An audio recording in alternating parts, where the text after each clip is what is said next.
Welcome to the acclaimed podcast, The Deep Dive, featuring your esteemed hosts, Andy Monitor and Drew Dinzik, powered by BetSperts. Welcome to The Deep Dive. Power's back on, Andy. Did the power come back on? Do you want to leave and come right back while I let's start out with a congratulatory hat tip to the great Brian Harmon for winning the least memorable major of the last 10 years. You have any extended thoughts while I get my shit together over here? I did others. Like, I watched it because I enjoy golf so much, but yeah, there was a little part of me. It's like both of those tournaments I thought I'd watch a lot more of. I didn't, even though I hit an outright in the Barracuda one. One of I had a live shot on Sunday, and he went out and had like a bogey and a double bogey on the fourth and fifth holes, which is just that's a death sentence in modified Stableford scoring. So I kind of quit paying attention until later on I checked, and I'm like, fuck, my guy. It's why I bet on him, because he's a psychopath who will just knock out like 7 birdies in 8 holes. And that's massively important for Stableford, is you can get away with a few bogeys because birdies are literally double the points of a bogey's, penalty. Is penalty a word? I think I just made one up, but either way, it was fun having Akshay Bhatia, my guy, winning the Barracuda, which is cool. Very confusing about, like, if you win an event, it like kicks out your points from other events. Like, oh, now you don't get credit for what you did in Puerto Rico or Bermuda or something, because now that you've won like a full-fledged event, now we can't count your points from these shittier events because you're like a Korn Ferry graduate. There's like this Byzantine fucking level of rules for qualifying, getting your card, getting temporary special status. But either way, Akshay Bhatia will be in the Players, the PGA Championship, cool. the Tournament of Champions. Tournament of Champions, yeah. Yep, those three that's what you get for that.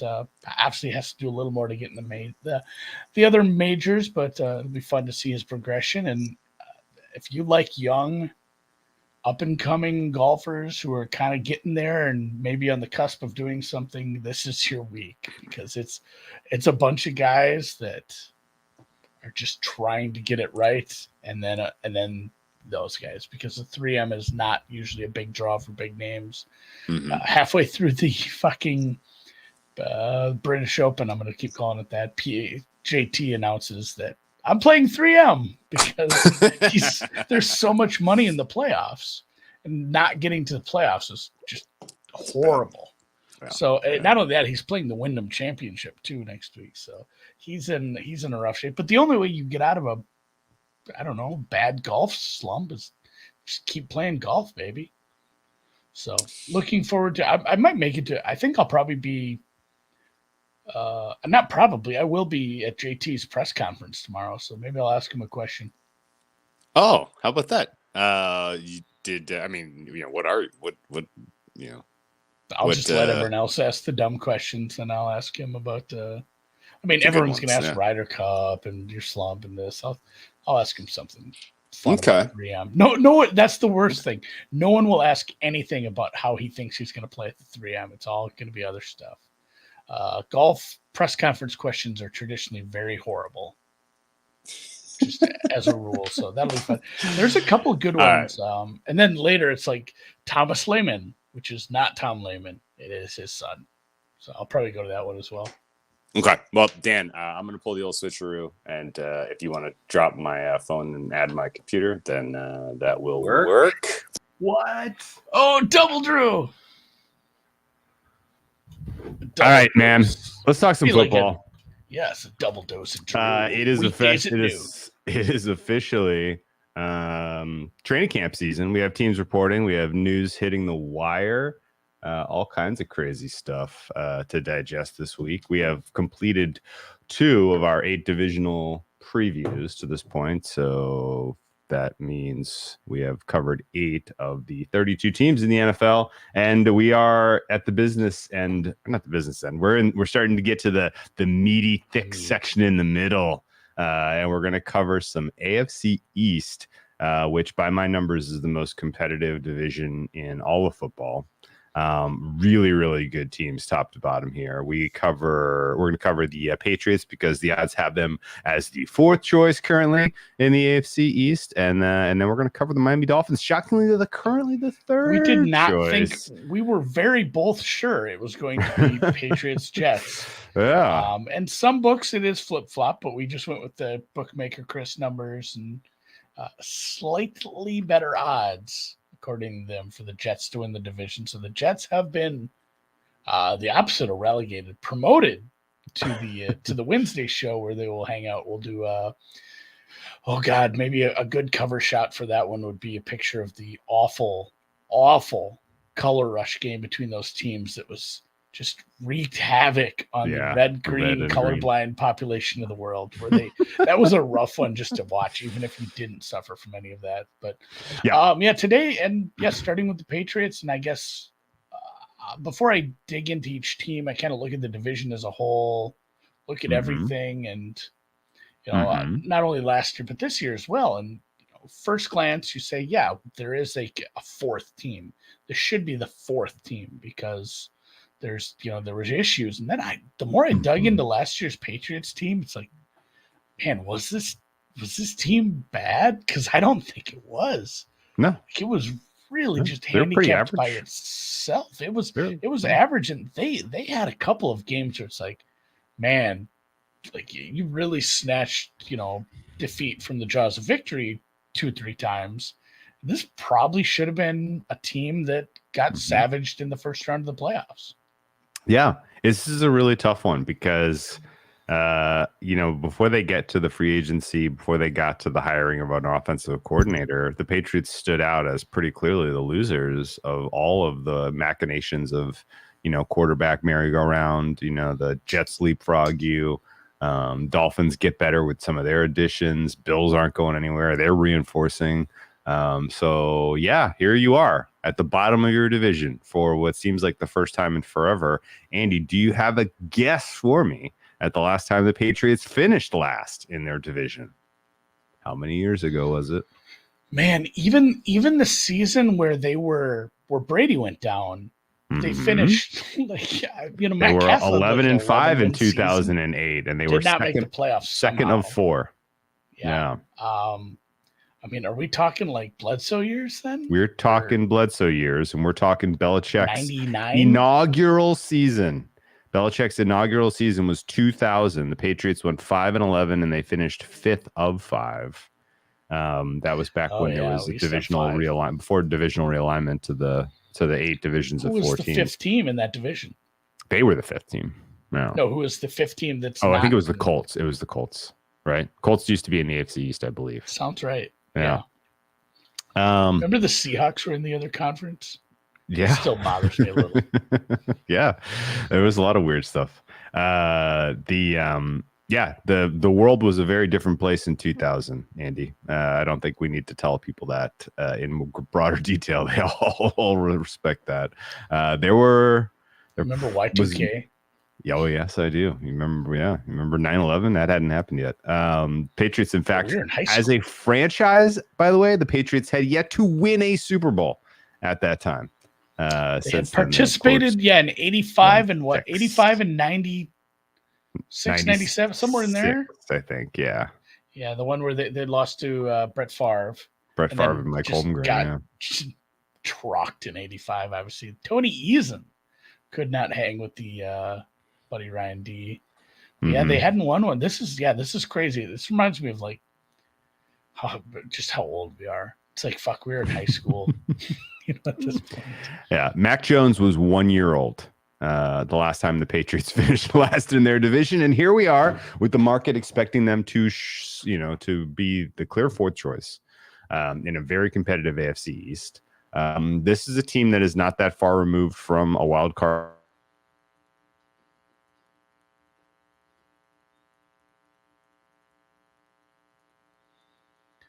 I don't know if he some froze for impressive everybody. wins the prior year, where they finished 7-9 and third out of 4 in the AFC East. And I guess really where I want to start and end here is was it Ouroboros? Are we going to close the book on the Belichick regime the same way it opened, with the Patriots finishing last in their division, Andy? I did see that, and it's kind of up there. And I think somebody even like made a compilation of these headlines where it's like, does Nick Saban have something to prove? And the one was, like, is Belichick on the hot seat? Like, what the fuck are we doing, guys? And June is just a screwy month for stuff like that. But I mean, all the reports from people that he wants to pass, why can't I think of the Dolphins coach's name? I almost said Joe Gibbs. Don Shula's record for most wins. Like, I think that's real. I think he sticks around for a few more years. And boy, you want yourself a bit of an uproar. Like, can you imagine firing Bill Belichick after a couple of bad years? Like, don't you think he's earned a little bit of, like, honestly, think about it. What is the over under on that? How many bad years should Bill be able to have in a row after running off the greatest dynasty of, I don't know what else we can our put up there. lifetimes for sure. Our lifetimes for sure. And the Celtics of like yesteryear, the Lakers of yesteryear, that was a whole different kind of sport. There was like 8 teams in the NBA, man. Yeah, I would say that the Yankees kind of had a similar, but the Patriots was longer. It was longer. They won the AFC East, like 16 out of 17 years, and they got second the one year that Brady went down. Yeah, no, I mean it's pretty amazing the success he's sustained, and I think like realistically, like when you let Brady walk out the door and let Belichick pick the successor, the understanding I think between Kraft and Belichick in that moment is, you're here till you no longer want to be here. Like, your decision when you're ready to call it a career. The question is, if we don't see growth out of this young team, if we don't see promise, some semblance of life in the arm of Mac Jones, does Belichick have much more of this in him? Like, does he want to? Yeah, does he want to get the record by having like five win seasons? Yeah. That's not as fun. Yeah, so it's tricky to kind of read between the lines about what ultimately is going on with Belichick and how long he wants to be here. My assumption is he's ready to die in this job. He doesn't ever really want to retire, and that may come to a position where Kraft does have to make a decision at some point if we have like 4 losing seasons in a row or something like that, and another quarterback try doesn't work out, and then it's really like, okay, man, it's time to. It does feel like he has like 4 or 5 years of leeway here. Yeah, because it's crazy since if you're Kraft, it's gotten smaller. Like, as a whole in the NFL, it's gotten smaller. Teams in general used to give coaches longer leeway. Like, it took a lot, for a coach to get fired, and even their second year, it felt like. And now, we've had 2 years in a row. Yeah. Granted, the Urban Meyer thing was a cavalcade of issues, and the Hackett deal was, oh my God, like, that has to be such a freak out. That's like buying a shit coin at the top and then just like 5 seconds later watching it drop like a rock, or just one of those like, oh my God, what have I done? Because the money they spent on Russell Wilson, and then just watching that unfold, but like in real time, like the ownership group, the management team, that had to feel so bad every week. Like, we have fucked up so bad. Yeah. Whereas, with something like this, I think you can get away with another round of, hey, let's try out another quarterback here if the Mac Jones experiments. Yeah, the Palace intrigue is pretty notable and worth covering, though. It's not clear to me that Belichick's progeny are long-term successful coaches in this league, but they certainly have job security at the Patriots HQ. Nothing happened. No, Steve Belichick is not going anywhere anytime soon, as long as Dad's still the head coach. And I would say that the departure of Josh McDaniels, while long overdue, because how much longer do you really want to sit around hoping that Belichick's going to decide to retire one day? Like, go out there and sow your oats, big guy. It hasn't gone well, but that was overdue. Yeah, who's the and king I think, now of England? The current king of England, Carlos Alcaraz. No, the guy who just got. I don't even know his name. King Charles. King Charles. It's like him, just like, hey, I'm gonna be king when this gal passes on, and then she's like, oh, I'm gonna be queen for like 90 years. That has to kind of.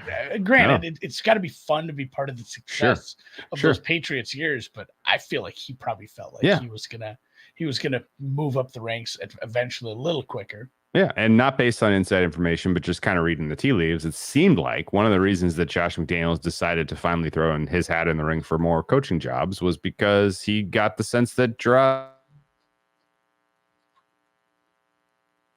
Oh, no, he did it again. Yeah, Drew, you froze up, my amigo. I don't know if the power is still being glitchy out there in the Los Angeles County area, the Long Beach area. Yeah, Dan just commented that Drew froze again. Yeah, I don't know what Drew's point was going to be. Okay, here you go. I'm back. Am I back? Oh, you're back. All right, sorry about that. No, I think McDaniels, the writing was on the wall that he was no longer the chosen son, that it was going to go to Gerard Mayo when Belichick decided to step down, which is why he threw his hat in the ring for some other coaching jobs. All right, cool. Well, now if Gerard Mayo takes another job somewhere else, and if you're Kraft and you're like, okay, I have these talented coordinators that are getting picked off by our competition because Belichick still wants to be the coach here, but he doesn't necessarily seem to evaluate the talent correctly. He's never going to give over control of football decisions. Like that, I could definitely see this becoming a stressful situation between Kraft and Belichick, rather than just resolving with him riding off into the sunset and a final Super Bowl the way Tom Brady did. Because realistically, without a quarterback to make it all work, I don't see this Patriots team really threatening for anything this year. Well, we'll say that for a range of outcomes, but it was 2022 for the Patriots was a wild, eye-opening experience of what a Belichick team that wasn't succeeding, like how that could, curdle. And we talked about this in the context of a bunch of other teams already in the preview series. If you're losing, some things about the way that you are conducting yourself as a head coach become less tenable for the players. Yeah. And I think it was weird to see success under Mac Jones as a rookie lead into Belichick not putting confidence in him into year two. Combined with Belichick's very unusual decision-making about bringing Matt Patricia back, bringing Joe Judge back, and having them share duties to craft an offense last offseason before ultimately Patricia got the keys and drove it into a ditch in the regular season. Wasn't that our entire preview last year, Drew? It was just, I think we spent 20 minutes on like, hey, what the fuck is going on here? Why did we decide that? We've said this about so many teams. If you have Sean McVay, a Shanny, even some of these other guys that have branched off from the O'Connells and LaFleur's, you need a really good defensive coordinator just to handle that, to call that, because the head coach is not only the head coach, but they're calling the offense. Same, maybe to a little lesser extent, but the same goes for a defensive-minded head coach who's crafting that. You need a really good offensive coordinator on your staff. You had it. You saw it succeed for 15 years. And then to just absolutely punt on that. I don't know if it's hubris or some bad recommendations from within, but I don't think we'll ever be more right on a take than this isn't going to work, because it really didn't work. And it caused the same problem we see with a bunch of teams that we're going to talk about with, obviously we did it with the Bears already, and we'll do it with other teams with young quarterbacks that either were picked this year or are waiting in the wings. Like, we really don't have a great feel for Mac Jones and his progression yet, which causes some issues because he's getting further and further away from draft day and closer to, tagged signing day and that sort of thing, and 5th-year option stuff. So it really just punted away a whole year of like quarterback kind of evaluation, which is the most important thing when you move on from the old guard, and you had something stable at that position. And I guess I'm happy with the move. It's one of those things where Bill O'Brien brings up so many negative connotations because we're used to him just being an absolute shitbird and Houston as a team manager. He sold the Texans for he sold their future down the river to try to save his own skin. And it's like several times. Yeah, went horribly sideways. But okay. And it's been supposed a bunch of different ways, and people have put it different way. I think somebody might have been Clev in his little preview said a literal corpse would be better than what they were using last year. And this could be one of the biggest upgrades at coordinator we see, because it's a proven decent offensive play caller compared to the mess we had last year. Of course, it's like you look at all the offseason moves, and I think it's similar to what we said about some of these other teams, or even Denver, like the biggest move. And it didn't help that the Patriots didn't make a lot of offseason moves as well. But the biggest move is clearly a coach.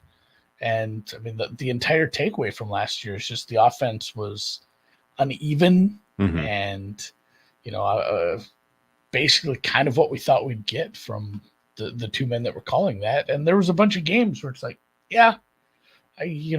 looking at the schedule, they never play well in Miami. That loss feels okay. Losing at home to the Ravens, they still had Lamar intact, and that team wasn't bad or falling apart quite yet. Losing at Lambeau in overtime, like none of these are bad losses. The Bills losses to the Cincinnati loss, even the Vikings lost on the road, which was a weird one too, because I think the offense actually was kind of moving on that. The cure for a bad offense is to play a Minnesota defense, but that. Giving up 33 at home to the Bears, giving up, what they did against the Raiders. Like there were some head scratchers. Only the 10-3 game against the Jets. Like there's some ugly ass games. We talked about the Detroit game when we went over that. That still will be a kind of an aberration from the entire season. Shutting out Detroit was something, but I mean that's the thing we haven't mentioned yet, Drew. And I'd like to hear where you have your rankings from last year. It was a top 5 defense. I don't think that's I'm at debatable. top 10. I'm top 5 because I'm higher on the pass rush, or I'm higher on what the pass rush did. Okay. I don't know how there's a lot you can do with like pressure rate conversion. Like how many are you just getting a shitload of pressures without getting any sacks? And I think some of that is a little noisy, but man, the amount of pressures they got, and the fact that they were often playing, from behind or playing against some of these decent quarterbacks that they had to face last year. I think the defense was close to top 5 for me. Okay. They're close. They're in the 5 to 10 range for me. So I'll give it 5. No problem there. Which is maybe one of the issues, because you're kind of too good to lose your way into replacing the quarterback if that's ultimately what you decide you need to do if you're Bill Belichick. And the relationship between those two has to be just as tenuous and as uncomfortable as any that I can remember between a legendary head coach and a young quarterback trying to find his way in the NFL. That has to have just nothing fun when those two are interacting one-on-one. I cannot imagine that is a good scene. Which means that there's tail risk to Mac Jones performing poorly and, being cast aside as the future of the franchise this season. That's entirely possible. We saw him notably pulled in a primetime game against Chicago Bears on Monday Night Football. There was, in general, a little bit of a hesitance to give him the keys, which is weird considering how successful he was as a rookie. But the passing offense was atrocious for the Patriots over the entirety of last season. You mentioned the Vikings game. Vikings game was the only game all season where they eclipsed 350 passing yards. They had 2 other games where they got just barely over 300. Otherwise, this was a super, super pedestrian passing offense. And considering who you're up against in the AFC, considering who's in your division, that is not going to cut it. Jumping ahead before we get there, and we'll get there, but there's a lot of different ways that people and previews and people who do this sort of thing will evaluate strength of schedule. Mm-hmm.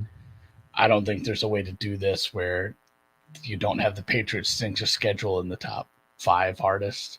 Mm-hmm. Like it is, that's the true. We'll really find out as Birdie pointed out. They did, the defense was better. Every defense should be better against the bad quarterbacks, and they definitely were. They struggled against some of the really tough ones. Yeah. But boy, this is going to be a test this year to see how good this defense is. With they added a little bit here and there, and we'll see if they can build on last year. But the schedule is not conducive to bringing it back or trying to rebuild up this offense. I don't know if you intended to take us there on purpose or not, but you have uncovered a very important point about their 2022 campaign, and maybe a good place to put a period on this thought. The Patriots were very good last year against the spread when they were favored. When they were dogs, they were miserable. Like, this was not a team that had an ability to step up their performance for a difficult opponent and give them a test. They rolled over and died like dogs almost every single time they were a meaningful underdog. The only, let me see, I have them as 2-7 against the spread as dogs. I'm looking for any example where they came in as dogs and won outright. They beat the Cleveland Browns with Jacoby Brissett and company. They beat the Green Bay Packers as huge dogs. That might have been the first Bailey Zappi game of interest, right? That was it. Those were the only two. Those were only 2 games where they were dogs and they won. Bailey Zappi was responsible for 99 passing yards and a touchdown against the Green Bay Packers.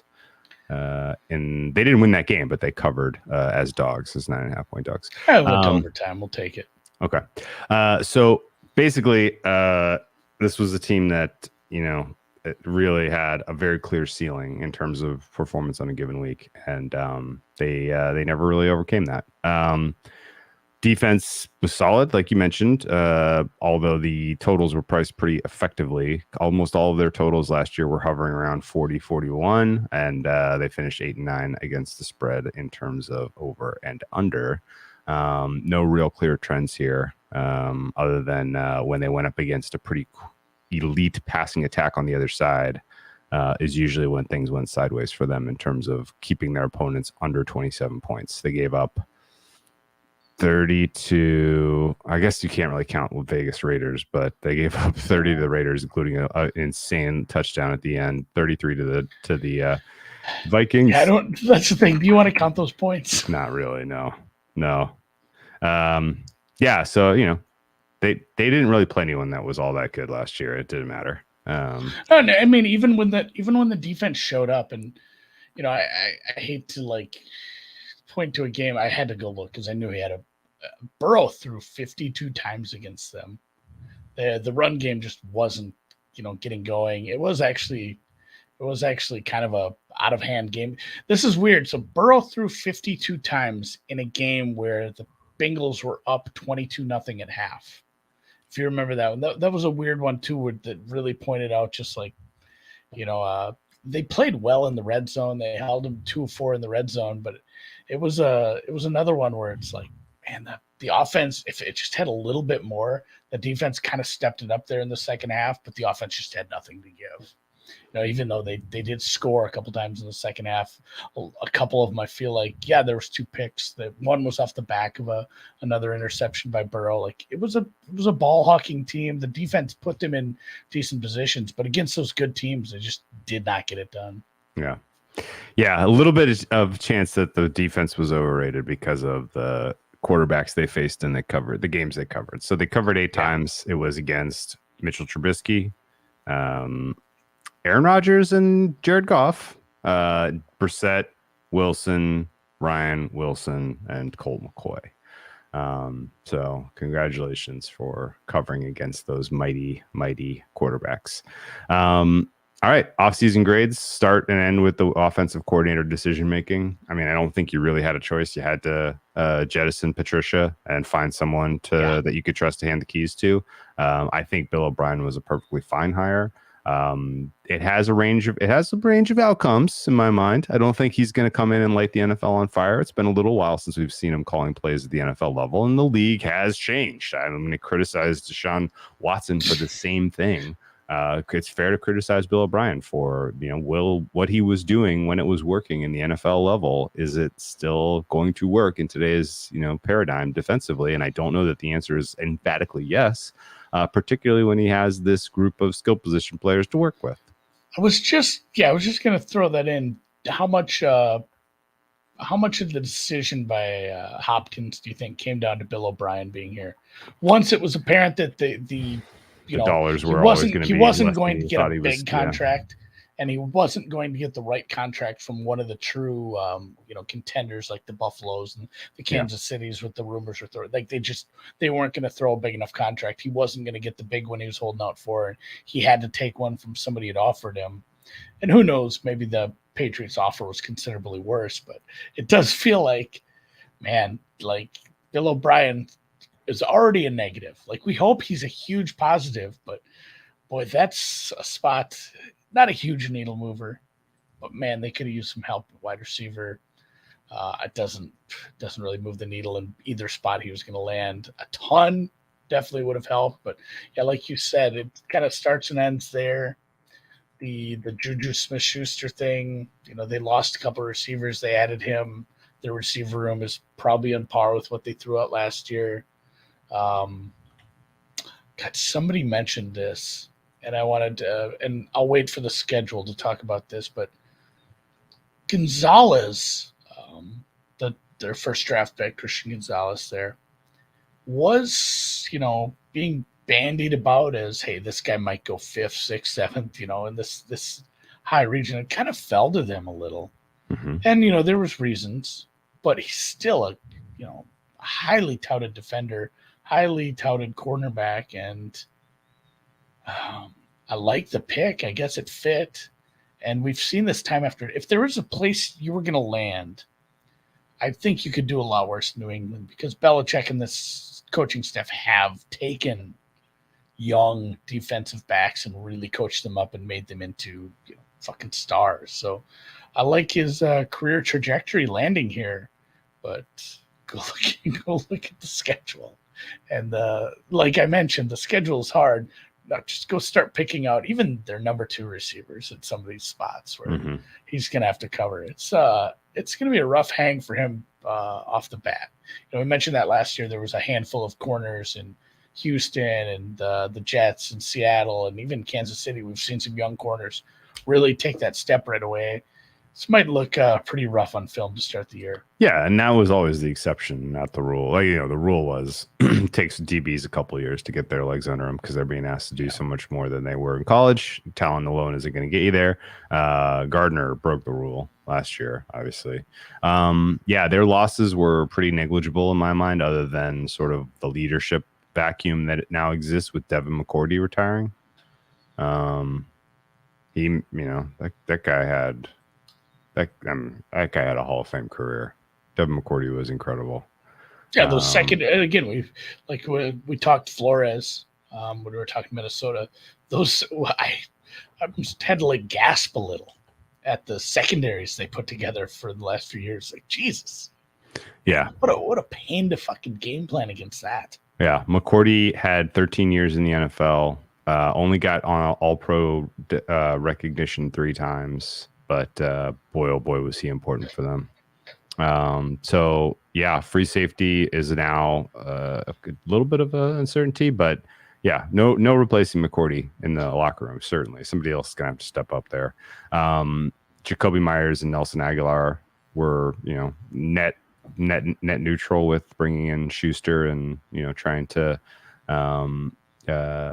figure out other answers at the tight end position. I think. You didn't lose anything at running back. You didn't lose anything. You lost Damian Harris, but that's negligible. Offensive linemen who are off were all minuses for me. So I think replacing Isaiah Wynn with Riley Reif is a net positive, even though Riley Reif's not very good. All of the rest of the moves were depth moves, which means you're pretty much running out the same squad as last year and hoping that your draft choices and your player development helps turn things around, and not really feeling it. So from a personnel standpoint, I give your offseason a C. From a coaching decision, I give it an A minus, but a chance a potential for us to be underwhelmed. I'm prepared for Bill O'Brien not to have the answers out of the gate here and for it to take a little while. And I don't know if Belichick's going to have patience with Mac Jones. I don't know if Mac Jones is going to have patience with Bill O'Brien. Like that little triangle right there is just all full of just bad vibes. A lot of bad vibes. I mean, if you would maybe make a market on the eve of the draft, what are the percent chances that Mac Jones is the starting quarterback for week 1? I would have been low for me. I thought he was for sure gone. He thought he was gone. His wife, everybody thought that trade was kind of happened. Yeah, his fiance or whoever was saying goodbyes to people. Like it seemed like there was not a long future. Getting that last lobster roll in. Yeah, right. Yeah, and I'm pretty much in lockstep with you there. Like the offseason was meh. Not much happened personnel wise, but I think the fact you're bringing in a viable offensive game planner, like you said, that turns a meh offseason into, hey, well, we had a bunch of pieces. Like we're supposed to be this team that had these really good tight ends. And not only that, but we have like tight end depth. We're 3 deep at tight end. Like, are we just going to see, again, we don't really know what Mac Jones is. I don't feel like he has a super high ceiling. Why don't we run a bunch of 12 personnel? It's like, hey, we can put 3 tight ends on the field a lot, get them a bunch of help, help these ends, the offensive line, ends, tackles. Like, I guess I would just lean into these tight ends. Look, if I looked at my wide receiver room and I looked at my tight end room, I would lean in hard on those guys and try to ease into the season. Hopefully it works out because, again, the schedule fucking sucks. Yeah. I mean, I don't know, man. I don't know. I still am not 100% that Mac Jones I think it's close to 100% that he starts the season as the Patriots quarterback. They're out of time to make a move, to do anything differently. Yeah. But his tenure could only last a few games. It could last the whole season. Like I really have no solid read here because he was pretty bad last year. Ultimately, system aside, like he didn't have many standout moments. He looked like he regressed personally in a lot of ways, and I don't think you can blame it all on who he had to work with in terms of personnel, and I don't think you can blame it on the protection because the protection was fine for the most part. This roster. Real quick, I'll give you kind of my bird's eye view of the Patriots here. Their roster coming into the season on defense, on paper, is pretty good. I have them at top 10. I make them the 9th best defense in the NFL from a personal standpoint. You want to know the bad news, Andy? They are 4th in their division. I have all 3 other defenses are better than you on paper, even though you're top 10. We'll get to Tua later today, but essentially you are facing a Hall of Famer twice, just in your division. Yeah, like the ceiling for everyone in the division is Hall of Fame because if Josh Allen plays out the rest of his career for 15 years, the level he is, even without a title, probably gets talked about. Tua's efficiencies are through the roof when he's healthy. It's crazy how hard this defense has it just within their own division. And like you said, you compare those 3 quarterbacks at their best case scenarios versus Mac Jones, you're clearly deficient there. And to your point, all 3 defenses in this division are very good as well. Yeah. So it's like, hey, your defense is your strength, but everybody else in your division is like just better than you at that anyway. Yeah, there's no group where you actually have the best group in the division in anything. Your pass rush is top 10, but Buffalo's is better. Your linebackers are top 6. Buffalo's are better. Your DBs are 16th. Miami's and the Jets are better. Your front seven overall is a top 5 unit when you combine pass rush and linebackers. But, still a little worried about some of the youth and inexperience on the defensive side of the ball. Like, as I specifically look at the free safety position, you're replacing Devin McCourty with Adrian Phillips. He's not an above replacement level player by my numbers. You're gonna ask for an upgrade out of the left cornerback position from Jack Jones to Christian Gonzalez, but that could be a little bit of a challenge. Kyle Duggar, your strong safety, is good. Marcus Jones, your nickelback, is good. Jonathan Jones is fine. It's tricky really for me to see how you are stifling opposing quarterbacks who are elite with this roster. On the offensive side of the ball, here's some more good news. You ready? You don't have the worst offense in your division. That's the Jets. On paper, you're slightly better than the Jets. Your offensive line is borderline top 10. Your interior offensive line is strong, so Mac Jones should have time to work. Your skill position group is average, and your quarterback right now is, I would grade him the 16th best in terms of median output for this season. Although he's generally available, so not as much of an injury risk as, say, Aaron Rodgers or several injuries that looked a lot worse than they were last year. As he grimaces very well, I guess, but didn't really miss a lot of time. And let's take a look at that schedule. No depth either, really. So if injuries bite you, then not sure what you do about that. Favorite in 3 games. That's 4 games, excuse me. 4 games you were favored in out of 17 this year.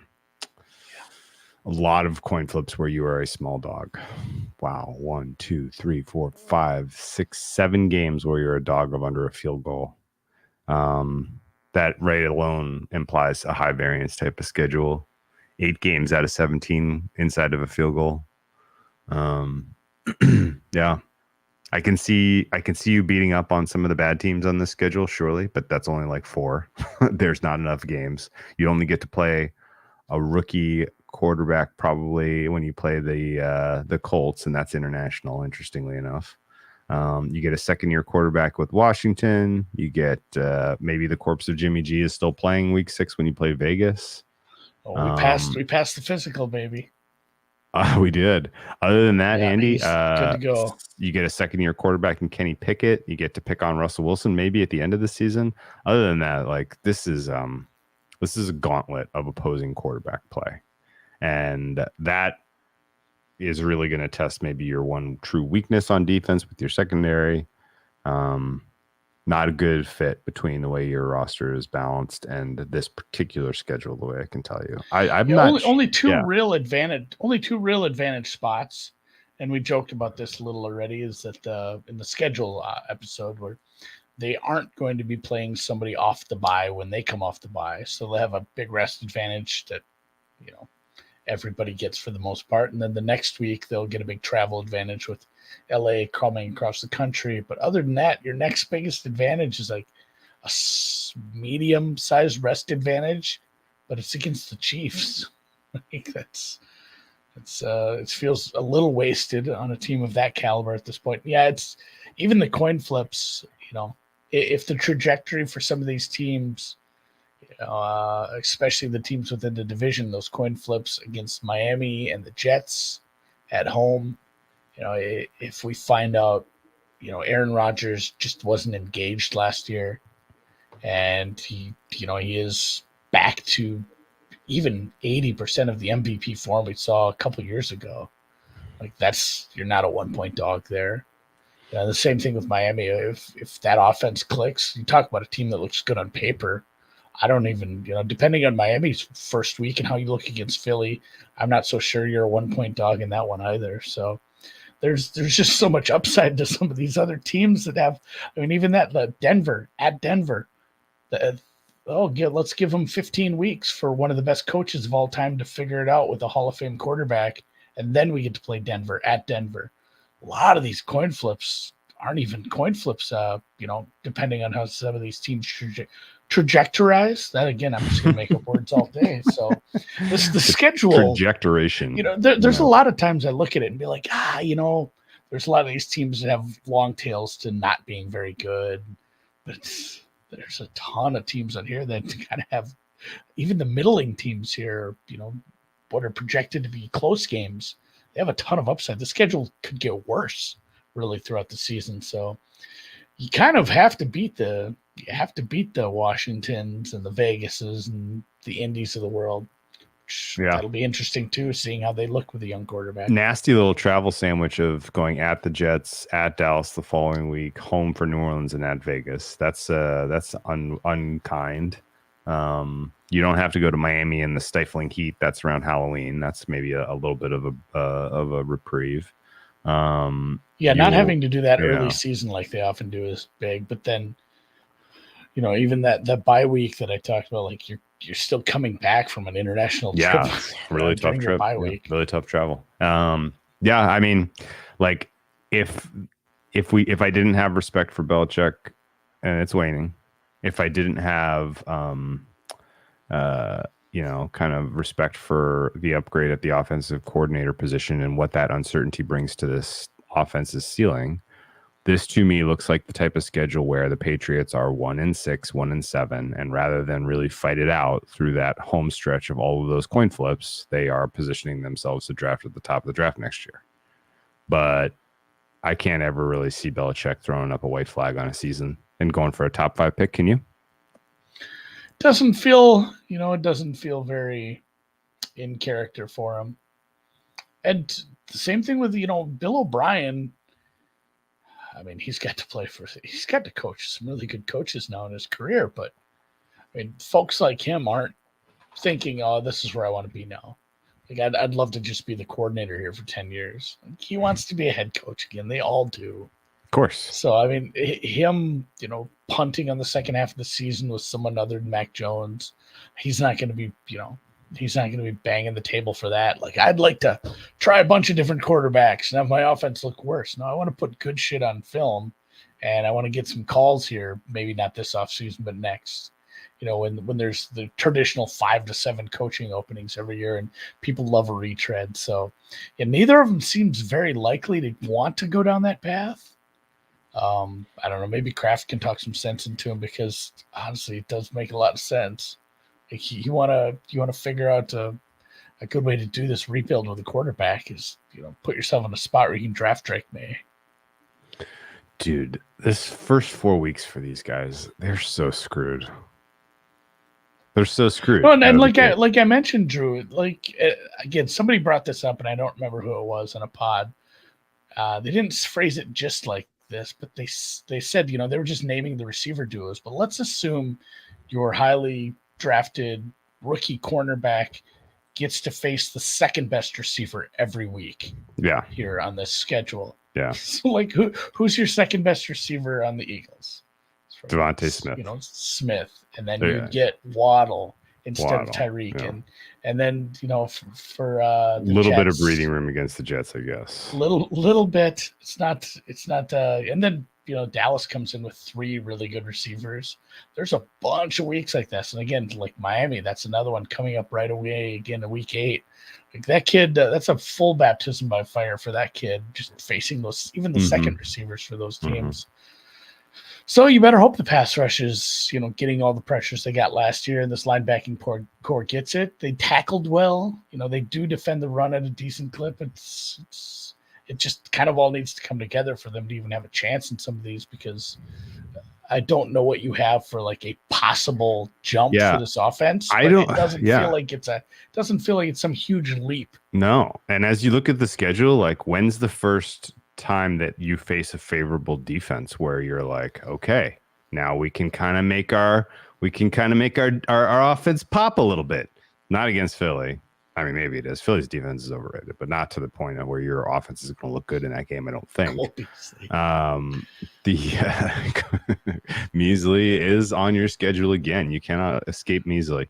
But no, Miami's defense is yoked. That's in prime time. Your offense is going to struggle against the Miami struggle against the Jets. Dallas is a nightmare matchup for you. So realistically, week 5, home versus the Saints in a 1 p.m. time slot is maybe the first time you're like, okay, let's show us some life. And then if they don't absolutely rip the soul out of the Raiders in week 6, then I think we're probably like, this is a huge problem. This is a huge problem because Buffalo, Miami, Washington, that's another little murderer's row stretch.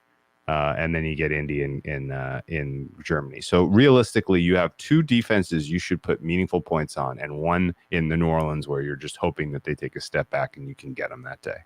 So we're going to be on the bye, and we're going to be talking about like Mac Jones, like, wow, he's got 3 wins. He hasn't looked good. Like this is going to be a very trying season for all parties involved, I think, especially over the first half of the season. That makes it tough, really, when it comes to what do you do with this team in terms of an odds standpoint. Because again, like if they had a Patriots schedule of old where the rest of the AFC East is dog shit and AFC in general is weaker, then against a completely average schedule of neutral opponents, I have this as a winning roster. This is a roster that is good enough to be above 500. But against this schedule, I don't know how they get to 8. Yeah, it's the schedules of old you mentioned. Like it wasn't just like 3 garbage teams. There was always one of the 3 teams was like kind of an up and comer, and the Patriots would beat them or 1-1 at worst, and then sweep the 2 other teams and like just another 5-1. Just another division win, another division crown. But boy, this is not the schedules of old. This is a very competitive division. Like you said, on paper, this isn't a bad team. And when I looked at last year, it's like, yeah, they lost to really elite teams and they struggled against really good quarterbacks, but who doesn't? And this team wasn't bad. It wasn't a bad team despite, putting themselves, just at the back of the pack to start with what they were trying to do from an offensive play game planning standpoint. Yeah. But at the same time, it's like, well, hey, we took the step forward by not doing that and bringing in Bill O'Brien, but the schedule got like twice as hard. Yeah. And again, the schedule's a tough thing to base everything off of. Every year there's injuries. Every year there's surprise teams both ways. Obviously, injuries are going to usually surprise to the bad for some of these teams. You never, like, there's a non-zero chance that they don't face Tua at all. Like, just based on him hitting his head on the ground one time. There's a lot of things that can break right, but they're going to need a lot of that if they want to get to 500. Okay, so let's take a look at what are the odds? The odds, yeah. The Patriots are 55-1 to win the Super Bowl. That is not in their range of outcomes, so I will not be betting that. AFC 30-1 is not in their range of outcomes either. I will not be betting that. Mac Jones winning 2 playoff games seems impossible. Winning 3 seems absolutely outrageous. AFC East plus 750. I mean, there's worse bets on earth. But you have to be the beneficiary of some truly black swan stuff from quarterback injuries in your own division, I think. And that's possible. At least 2, I'd say. You need at least 2, and then you need to split with the Bills and just hope that your schedule somehow ends up slightly less difficult than the Bills. I don't know, man. Yeah. So win total set at 7.5. It's been bet to the under -122 currently. Make the playoffs no is -325. I think that's probably priced about right. My median expectation for this team is 7 wins. My modal outcomes are 6 and 7, so I'm on the underside here, but not enough to be laying -122. Alt unders for these guys interest you at all? Yeah, Birdie just brought that up in the chat. I think if it really does go poorly on offense and the division turns out to be as tough as it can, the range of outcomes is definitely 4 or 5 wins. Like the floor is low. And you mentioned this. Would Belichick ever pack it in? Would Bill O'Brien want to try to reset this offense mid-season and go with someone else? Like, they don't want to, but man, there's still a chance that they're giving it their all year and win 5 games. Yeah, just very much. It's possible. Just that tough of a schedule. Yeah. God, man, wow. I'd need to. How the need to see a price. turntables? It's pretty wild. Okay, well, the range of outcomes for me is, again, like the upper bound is contingent on your divisional opponents and quarterback health. Things break your way, you're talking 10 wins. There's too many external factors you got to determine to figure out how good this team will do. Mm-hmm. And because it's, when someone's range of outcomes relies heavily on their schedule rather than internal factors, I think it makes it a lot harder to try to bet. Oh, hell yes. Season like this. So there's not a lot I want to do with this team preseason. Yeah. My betting plan is to kind of stay away from this team in general, or if we like them, if the offense shows some signs of life, I'll take them as a short favorite against some of these teams where they match up decent with. Yeah. Oh, absolutely. Yeah. And well, they're getting their shit hammered by good teams, so we'll do the same thing as last year. Yeah. Hey, they can beat Vegas. Yeah. And I mean, like the problem is I don't know that I'm going to bet many of these games. Birdie or Charles dead nut under team. I don't know that they really are, because they face some elite quarterbacks and they have some issues potentially with the secondary, right? So even though their defensive personnel overall is good, if they're up against a team that can pass pro, and their secondary is getting picked apart, these could be shootout-y type of deals, or they could concede 30 and score 17. In that case, you're going over your 45 total or whatever it is. So it's not obvious to me that this is going to be a team that you can find obvious, true, good betting value week in, week out on. And maybe we just hope that the offense sputters, but they don't quit on Mac Jones through the first 4 weeks, and then you can get them at a discount against the Saints and the Raiders in back-to-back weeks. And then everybody's talking about, Bill Belichick's got this team turned around, and then they host the Buffalo Bills and lose by 30. Like that. Yeah. That kind of is what it looks like to me. Overall, they probably beat the bad teams on this schedule, and that's like 3 games. Everybody else they're gonna struggle with, and it's not going to be under games, I don't think, because of the secondary. Dang. I don't really have a betting plan of attack for these guys. No, I'd say once we get a read on, I'd like to think you can bring in a secondary piece like Adrian Phillips, and he plays better here than he had. But I mean, the guy's been in the league for like 8-9 years. Mm-hmm. You don't just take him and elevate him that quickly. I don't believe, even if it ends up a good system with a really good coaching structure in place to make defensive pieces like that, especially defensive secondary pieces, successful. Like, you need him to be good, you need the rookie to be good, and you need the offense to click right away for me to be like excited about this team. All that stuff happening, the market will adjust quickly. I want to find out a little more about how the defensive secondary gels. And then I think we could be looking at this team a little bit as some, maybe a second half team.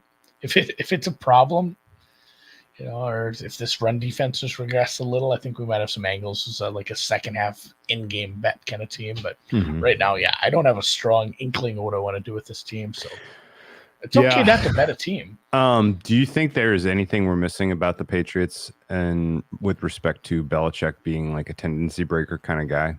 Like, he's pretty clearly doing something with this roster that's a little out of the norm for how teams are trying to win right now. Would you agree with that? I think the biggest tendency breaker was hearing that they'd even talked to Dalvin Cook. In what world do they pay a running back that? Like, imagine what's the biggest contract Belichick's ever given a running back? Yeah, well, that's kind of my thought specifically. Like, does he look at sort of the state of the NFL and was like, we're gonna zig when everyone else is zagging. We're gonna triple down on we're gonna triple down on the running game. I mean, Ramondre Stevenson, if he's assuming he avoids the big fumble issues that he's had at times, probably one of the handful of high likelihood to get 300 touches kind of guys in the NFL this year. Wouldn't you say? He should be. The fantasy guys love him. Every time there's a running back that gets a a rumor, or they've talked to New England, the fantasy guys get their panties all in a bunch. Like, oh no, my Ramondre shares. They do love him because he should get just volume. Yeah, hopefully it's like I said, a lot of 12 personnel. Use your tight ends, use your tight end depth, use Ramondre. Hopefully the wide receivers give you anything. And yeah, that's kind of what I want to see in the preseason. I know you're not going to give away the farm, but I'd like to see what they do with just the Bill O'Brien plan here. Yeah. What is it? What is the plan? Final prediction for the Patriots. Belichick, we're going to be talking about him this time next year. Yep. Yeah, he'll be back. Okay. 3 wins, 12 wins, he's back. You're saying this is not it. We shouldn't appreciate this run from Belichick. Never say never again. Okay. Yeah. Okay. All right. Well, best luck, Patriots. All right. Deep breath. Welcome to the deep dive. AFC East carries on with taking our talents to South Beach. South Beach, baby. Interesting squad, this Miami Dolphins team. We just spent an hour talking about the Patriots, a team that elected not to push their chips into the table around a quarterback on a cost-controlled rookie deal.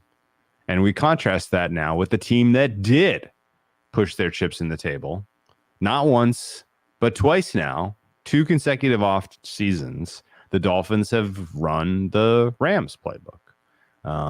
We want elite players. We're going to go get them, either via trade or via acquisition and free agency. We want elite talent on this roster, and we are going to try to make a run at a Super Bowl with Tua on a rookie deal. That is the vision here. The major question swirls around Tua's availability. He is dealing with potentially injury status that is like among the more fragile, right? This is not like he had a torn ACL and he came back from it, and we'll see if he's just as good. This is literally like one wrong hit and lights out. It's over for him. There's studies and people do this and they say like players truly aren't injury prone. You can't predict that. Players have bad luck or they get put in the wrong situation. And, some of this stuff is people dig into this every year. The one exception to that rule is probably concussions, because there are studies. There's things like that. Like once you've had a heat stroke, you are much more susceptible to have another one. It's just how it works, I guess. Yeah. I'm not a doctor.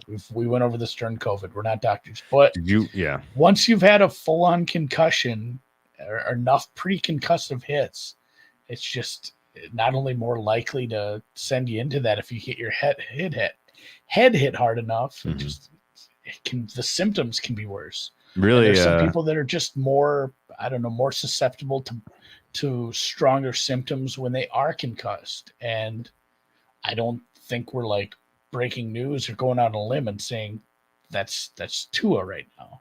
And a couple of those hits, I mean, he just whipped his head back into the turf. Sure. I mean, it was a hard hit. And doing the finger fencing and like a lot of it was pretty scary shit.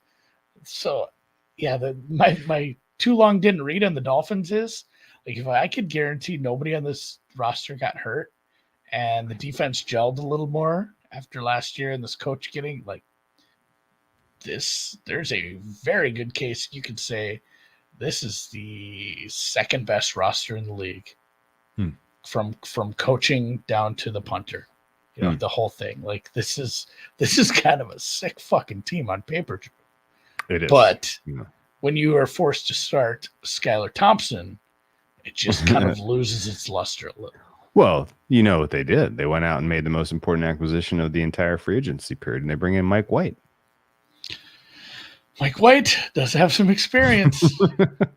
Not only that, when you can steal from your own division like that, it's a two-edged sword. Mike White.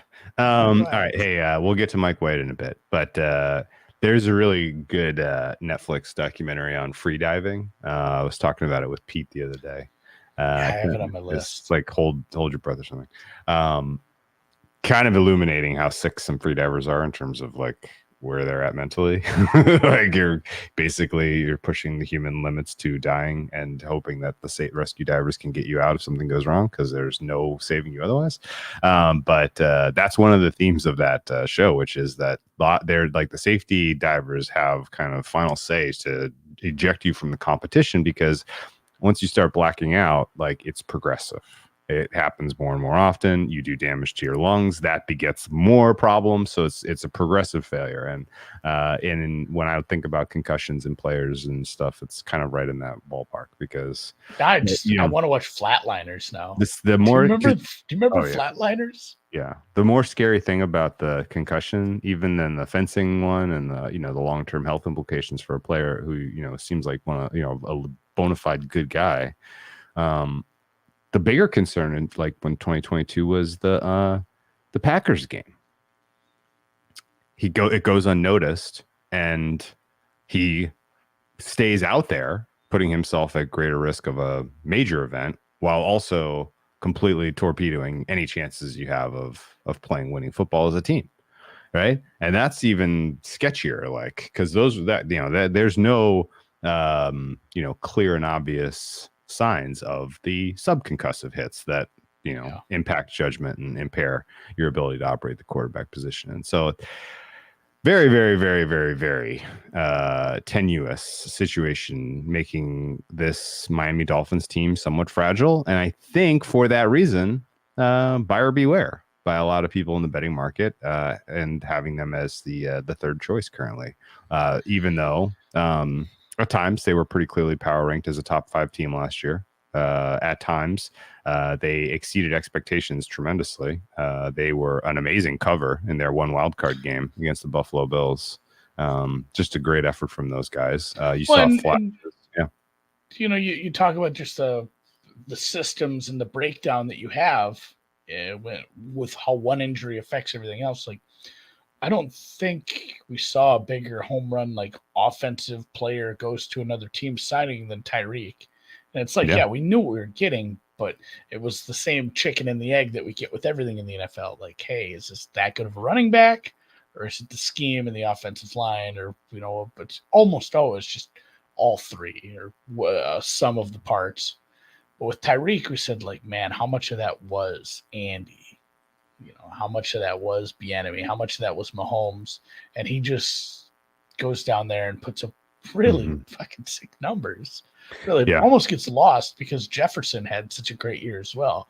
Like, Tyreek had such good numbers, and it's crazy considering how many games he played without Tua. And it is one of those things where you have this massive strength where you have one of the top 3 receivers in the whole world, and the piece that you need to unlock him is super fragile.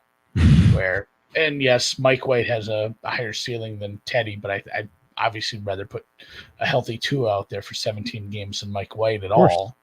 Of course. So it becomes a little fragile because of that. Like, one of your huge strengths and one you're paying a bunch for instantly, gets a huge downgrade in this. What's your likelihood that Tua sits out at least a half a football this year? 95%. Yeah, it feels that he misses at least a awful. half. 95%. Yeah. It's very likely that I think median expectation is he starts 15 games, and yeah, there's obviously a pretty long downside. Pretty lopsided tail there. You made a great point though. Tyreek Hill improved his performance going from Kansas City to Miami, even with a cavalcade of quarterbacks over the balance of that season. He was a better player in 2022 than he was 19, 20, or 2021. His best year as a pro was the 2018 Kansas City year, where he started all 16 games and had just some absolute game breakers.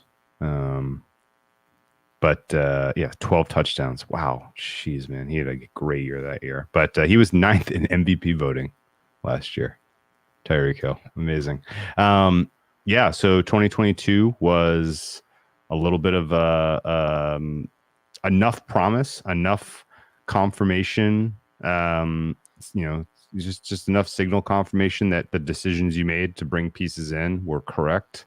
That I think trying it one more time with a couple more pieces made sense to me. I don't know what else you were going to do, particularly because you did not have a first round draft pick this year because of tampering. No, tampering. They lost tampering, it due to tampering. It wouldn't have been a terribly high pick, but it would have been nice to have. Yeah. The biggest signing, Ramsey. I mean, it's nice. Even I don't know where you have him compared to like at his peak. It's still a very nice signing, and then kind of the sneaky one is probably Berrios, because you have. I mean, how do you rank your 1-2 hit? And we just did this a little with the talking about the Patriots having to face these wide receivers, but as far as 1 and 2, I'm not sure there's a better one. Cincy, I mean, all the other wide receivers, Minnesota, it's a big step down now to a rookie in Addison or Osborne. Yeah. Like all the other true stud wide receivers, a little bit of a step down. It's like Cincy and Miami. So to add what could be a pretty good slot receiver, it might be a sneaky good signing. And you have the best skill position group in your division, I think, pretty clearly. And, Patrick's did very that was too. Good. Yeah. Another one of my Andy's guys of like, hey, you're just gonna be a shitty head coach. Yeah, I kind of called that before it happened. That was one I was proud of, but still probably an elite defensive coordinator for sure. Yeah, Philly's a good call too. I put Smith up there. Let's kind of one closing thought here on 2022.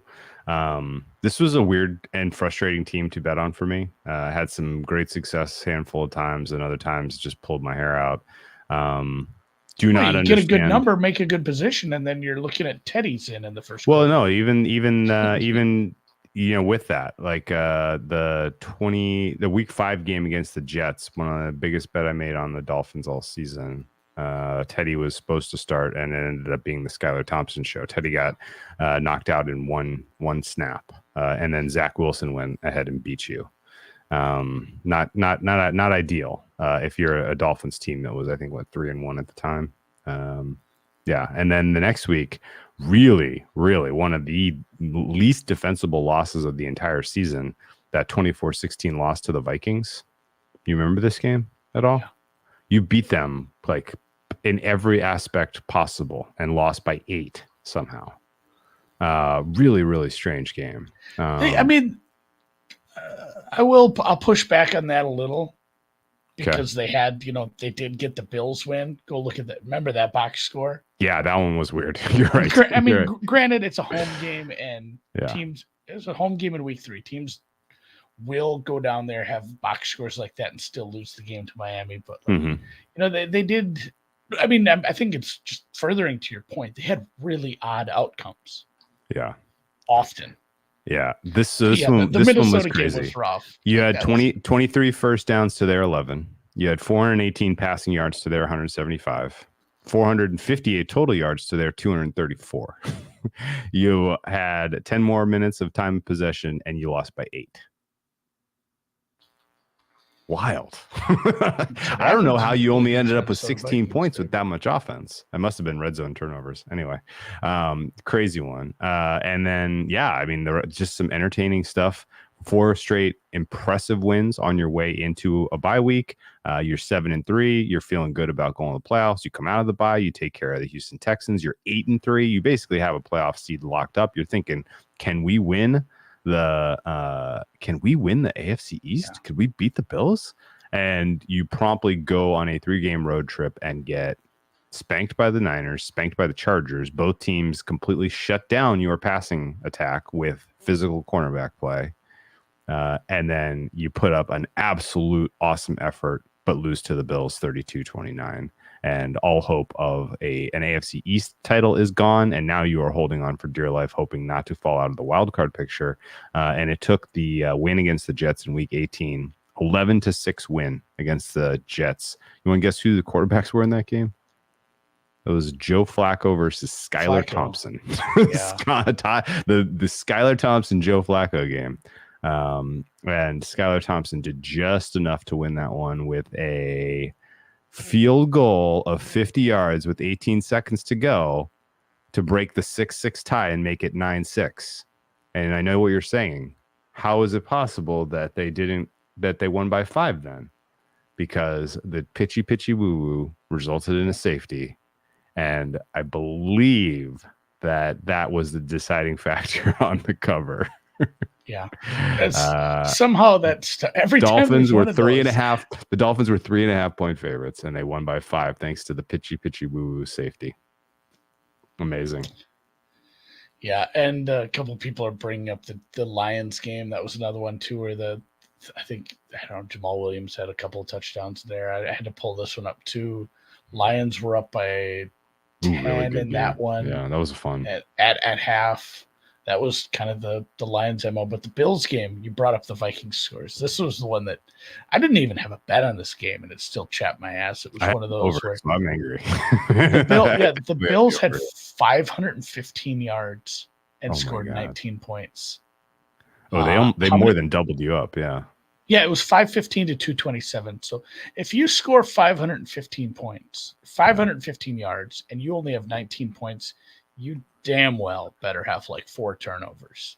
They didn't though, right? They just had the one. They Yeah. had one. They lost one fumble. They had 40 minutes time of possession. Just didn't do all that hot in the red zone. But yeah, very odd season, obviously. And that safety was disgusting. Just gross. Gross for the Jets backers, that is. Yeah, both. Should we do that for every AFC East team? Here was the most disgusting bad beat. So Patriots certainly had one. Oh yeah, that was that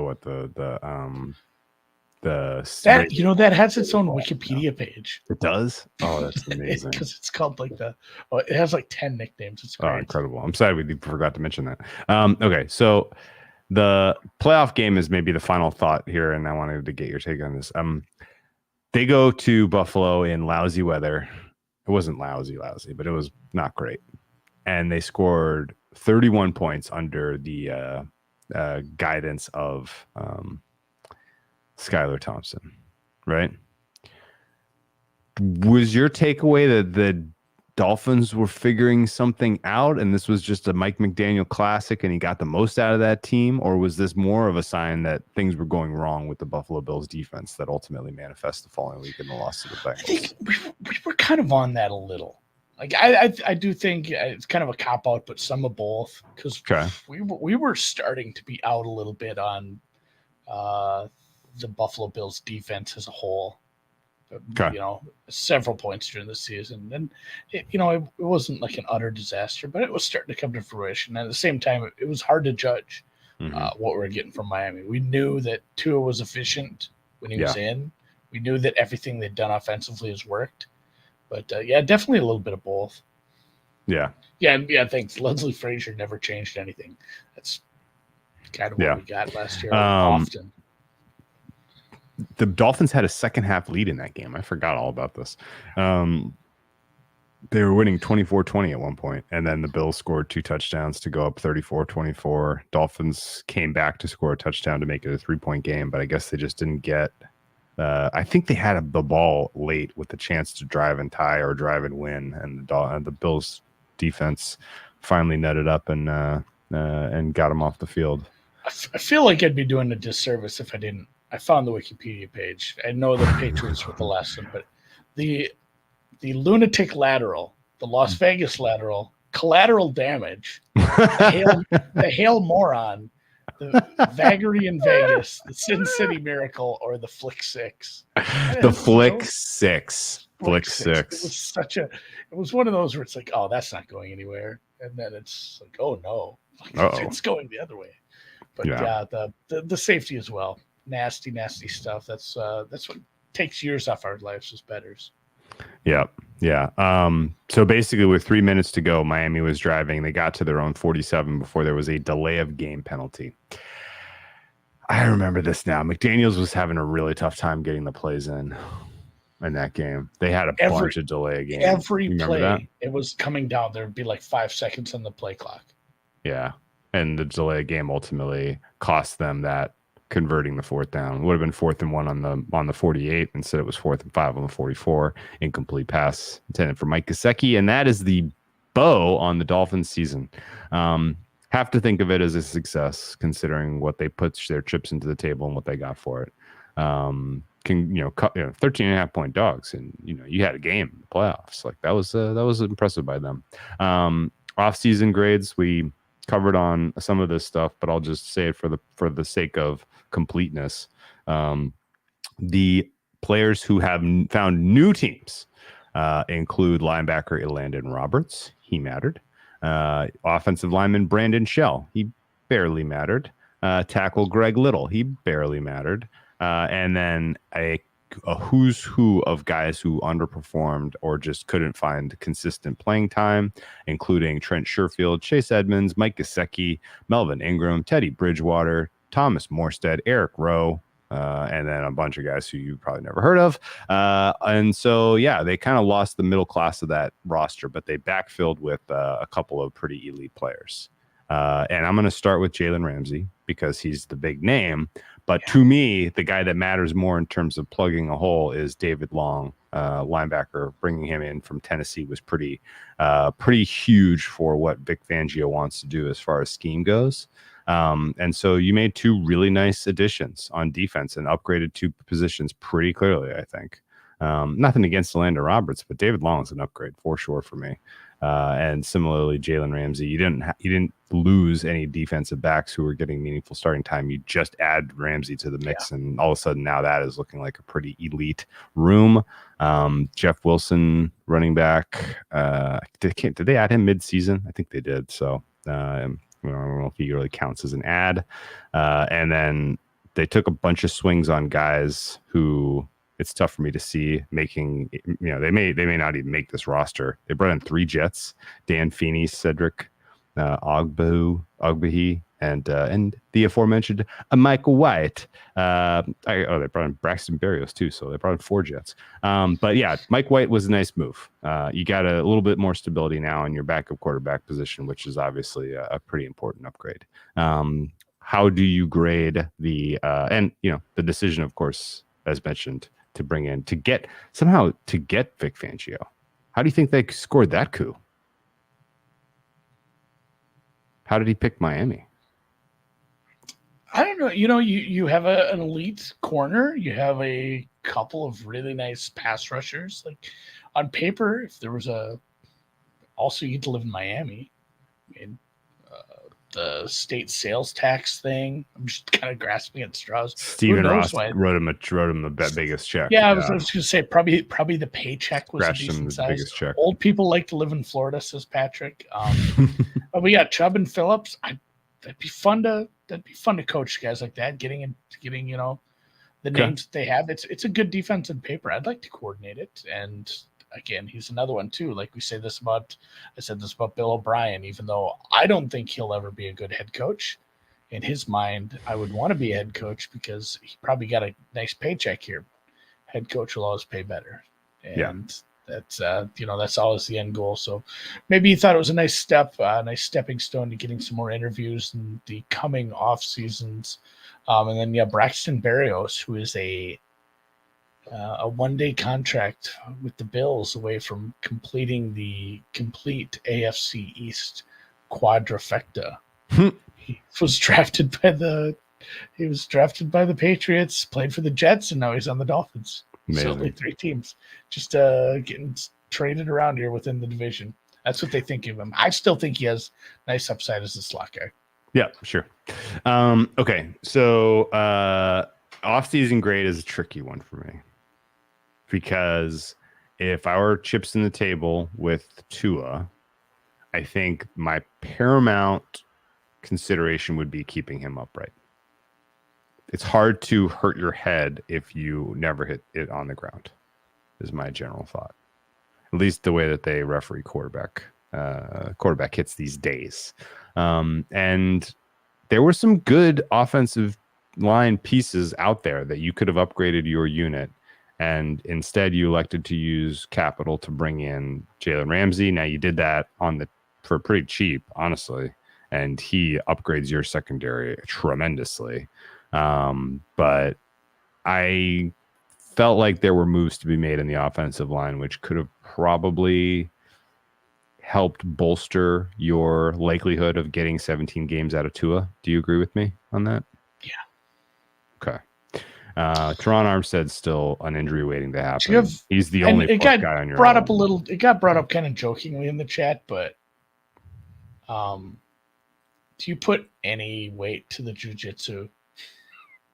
Like, I will say, just from wrestling in high school, like there is an art to falling right. You see some of the worst injuries I've saw in, coaching or participating in wrestling and, any obviously contact, pugilism, fighting, combat is the word I'm looking for. Sports is, a guy falling wrong and landing on his arm funny or taking out a shoulder, back, neck even. So, I mean, there is something to that, but like, does that translate to getting hit by a blindside pass rush? I don't know if you can fall right if you're getting hit as much as, he has been hit over his years. Maybe. I'm not going to be like, he's cured. This is it. He knows jiu-jitsu now. In the back of my head, I kind of assumed he was trying to protect his hip, and that maybe led to more head injuries. So maybe that hip was like such a long-term fucking it was thing. such a really serious deal. And if he's basically thickened his lower half in an effort to keep that part, to take hits on his rear. Get an ad for pills for that.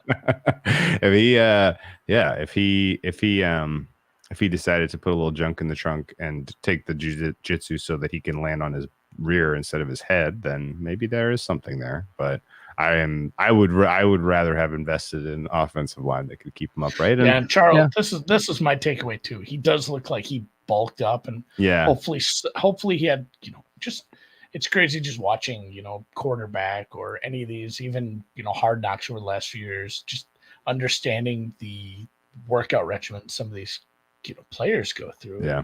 Hopefully he had somebody guiding him, be like, not only is this how you should fall, these are the, the exercises we should be doing. These are the places we should be bulking up to help you with this. So you're not out of the league here by the end of next year. Yeah. So in summary for off-season grades, the Fangio move, A+. Yeah. The pieces that you got for the defense now, A. Hard without a first round pick, but we should knock them. That's their own damn fault. Yeah. The building around the margins, B+.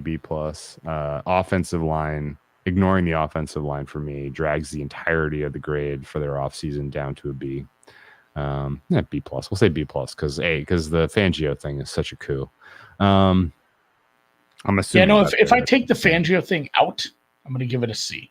Okay. Because ignoring the offensive line was a little egregious. But at the same time, like, that should be a D. But I love the Jalen Ramsey signing. I don't mind Barrios. I like the replacement at linebacker enough where it's like, all right, you get a C, and then you're probably right. The Fangio thing is an important move, and it bumps him up. Yeah. So let's talk about this. Let's talk about how to rate this team. So they're tough because coming out of the gate, you have to say healthy Tua, you have 1 rating for this offense. But how you rate them for the purposes of trying to project a season-long expectation means you have to account for the potential that he misses time. And that's a pretty serious ding that takes the overall quarterback strength for me out of the top half of the NFL. Even if Tua is clearly a top 10 guy, I feel like there's enough downside and enough, even, I'm not really all that excited about Mike White, frankly. I mean, it's a good stopgap, but your schedule's too hard for that to really matter if Tua's can't play. So yeah, I mean, I think that drags the overall season-long score of the offense down to where they're in like the 10 to 12 range instead of, clearly top 10, which is where they would be if you had a healthy Tua you knew you were going to have healthy Tua for 17 weeks. Skill position group, clearly top 10, best in the AFC East, in my opinion. Interior offensive line, good grade for me. Overall offensive line, I have a pretty lousy grade because both tackles, even though Teron Armstead gets a good score for me, his availability is a huge question mark. You can count him missing at least 4 games. And Austin Jackson just has not worked out at all at the right tackle position. So good interior protection potentially for this team, but the tackle play looks sus. And then the defense is a top 6 unit by my numbers. Front 7 I have ranked 13th. The weakness is Where do you have Phillips? Linebacker. Phillips, I give him a grade where if he continues on his progression, we're talking about defensive player of the year type of potential. Very much. And really the whole offense, the whole defensive line it's sick. It's sick. The Phillips, Wilkins next to each other, awesome. And then you got some depth there too. Chubb, solid. Although he's been underwhelming relative to what his expectation was, I guess. Yeah, the expectations were awful high coming in, but mid-season stuff like that, sometimes it's tricky, and see how he does with a better coordinator. Yeah. And I mean, I like the starting linebackers, but linebacker depth is a huge problem. You really don't want to see Duke Riley and Channing Tindall taking snaps for these team. They're going to be tough to get off the field. I don't know, unless you think Andrew Van Ginkel can play inside linebacker if something happens to Long and Baker. What's your thought on Van Ginkel? I'm Van Ginkeled out. Okay, you're not a Van Ginkel bull anymore. I'm putting him on my preseason All-Pro team for special teams. Okay, so personnel-wise, on paper, top 6 defense, top half pass rush, top 4 defensive backfield for me, and overall offense plus defense starters I have ranked as the 7th best roster in the NFL, higher if you consider a healthy Tua. So this is a good roster. We agree. Very good team on paper. Let's see. Almost better than, on paper, just because it's tough to wrap your head around, like, what if Tua plays every single snap, but on paper, I like him better than Buffalo. Which is tough because there's a gap, and it depends how heavily you weight quarterback. And obviously, I don't think it's safe or sane to say I can assume Tua plays 16, 17 games. Yeah. And that's, again, you have to project some upside with the defense too with a better D coordinator. Phillips last year had the signature of a guy who's about to break out. You know what I mean? His pressure rate was too, having him drop into coverage. Yeah, he was outstanding in pressure rate. Didn't convert it to the sack numbers like you would have expected, but he's a young player. Yeah, he looks like he's going to be a monster this year to me. I'm with you there as far as the defensive player of the year upside. Schedule though, that's where things get hairy again. Yeah, 75-1. That's a pretty good number. Another team that does have to play the AFC East. At least they don't have to play themselves. Worse New England team, but they kind of playing all ups the all upside all stars too. Yeah, because they really are. Like, oh, hey, right off the bat, like, it's the all coaching upside all stars. Kellen Moore figures it out. That's a tougher game. Bill O'Brien elevates the Patriots. That's a tougher game. Right off the bat, Sean Payton, week 3, he gets a lot more out of that team. That's a tougher game. Buffalo, actually, we're on like the downslope of that coaching over the past few years a little bit, but it's still frickin' Buffalo. The Giants, they keep it up. Carolina has a lot of new pieces, making them a little more of an uncertainty. And then Philly, New England, Kansas City. What a bad spot to have your home game. Your easiest divisional game of the 6 is mashed in between road games at Philly and Kansas City before your bye. Yeah.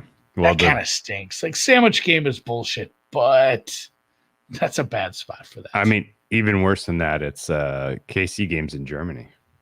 So you got your guys are thinking about travel, international travel. Yeah, not ideal. It's not ideal. Although you're at KC, going from at KC to Germany, where you have a travel advantage, is nice. I assume the trip is further. Maybe it's not. There's a flight further from Kansas City to Frankfurt or Miami to Frankfurt.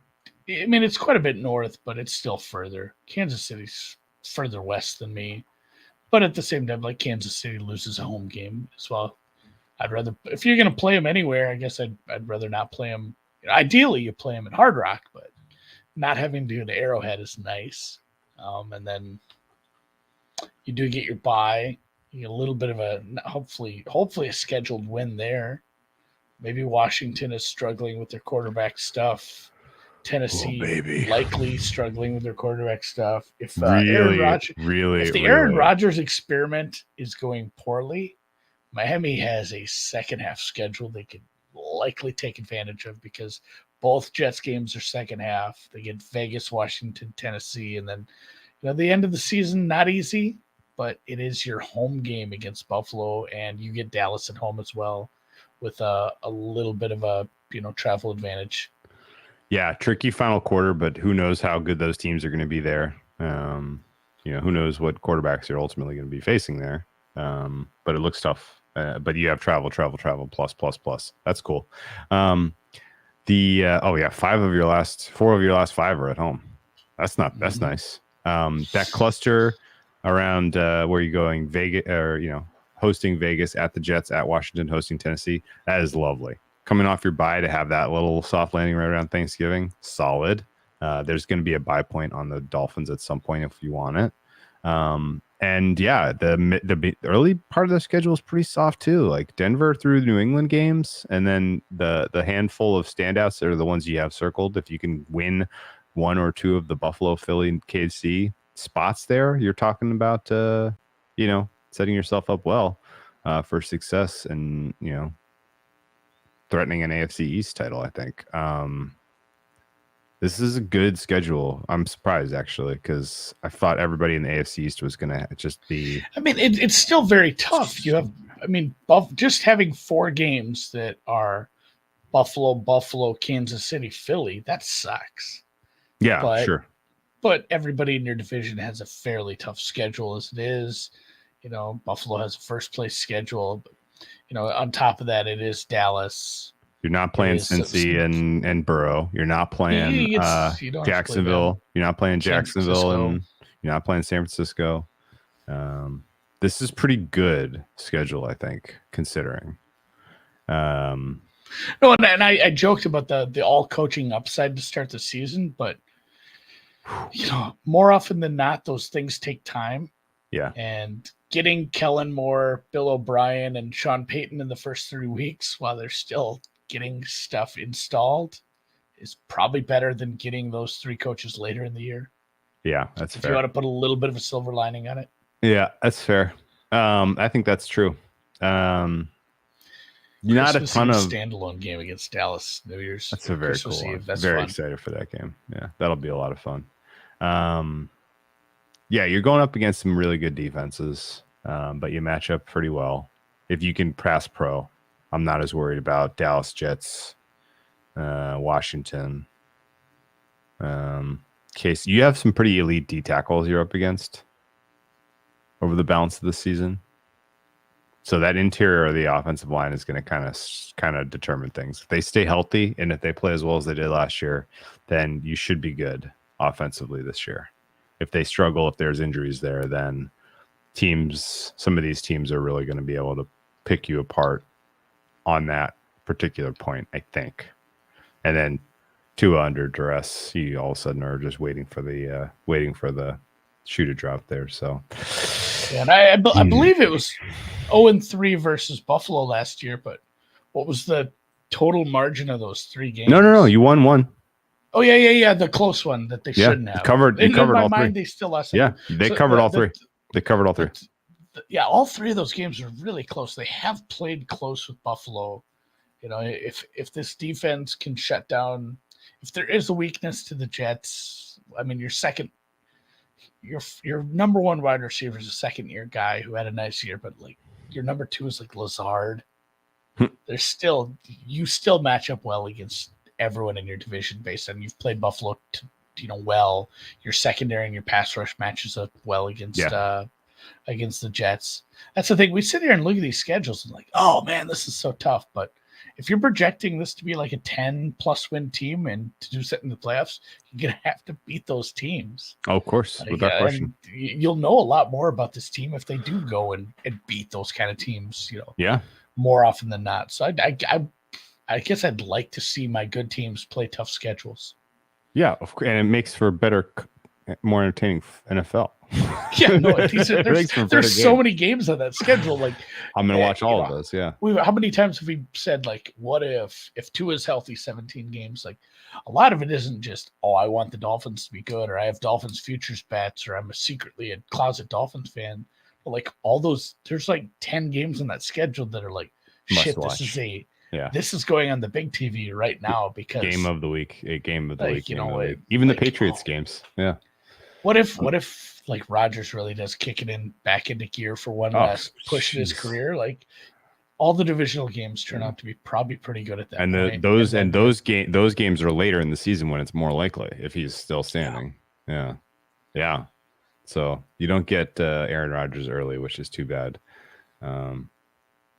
But shit, man, this is it's a really fun schedule. Speaking of like, and we'll get to the Jets on Wednesday, but somebody brought it up and I agreed that Tua has packed on some pounds, probably in a good way.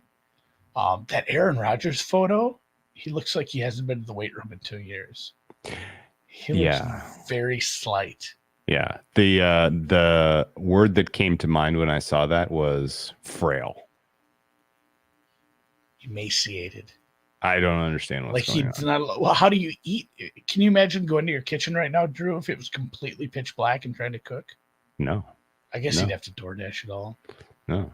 He's playing with fire coming into camp with that weight, I would say.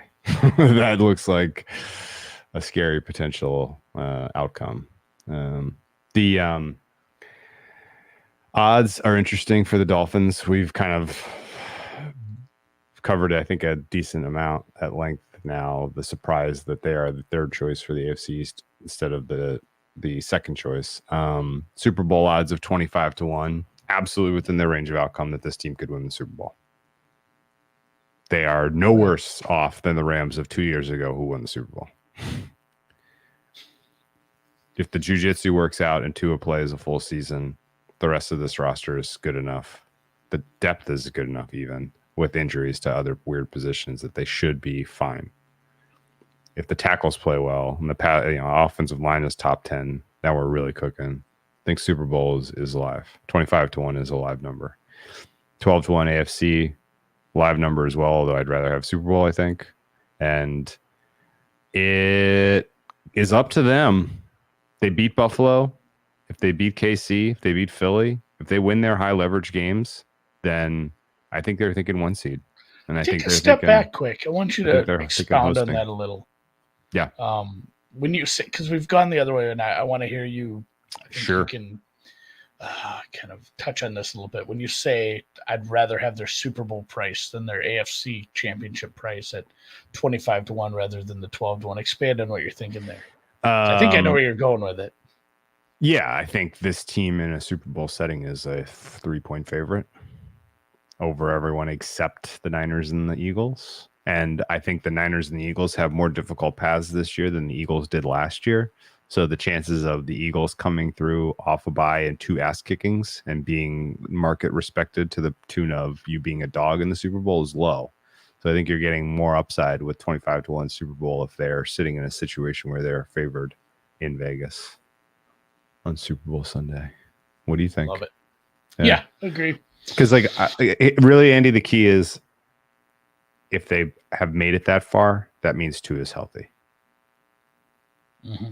That's why that's the entire kind of concept of going for an upsides thing like 25-1 Super Bowl instead of just make the playoffs. Yes, -105, no -115. Right?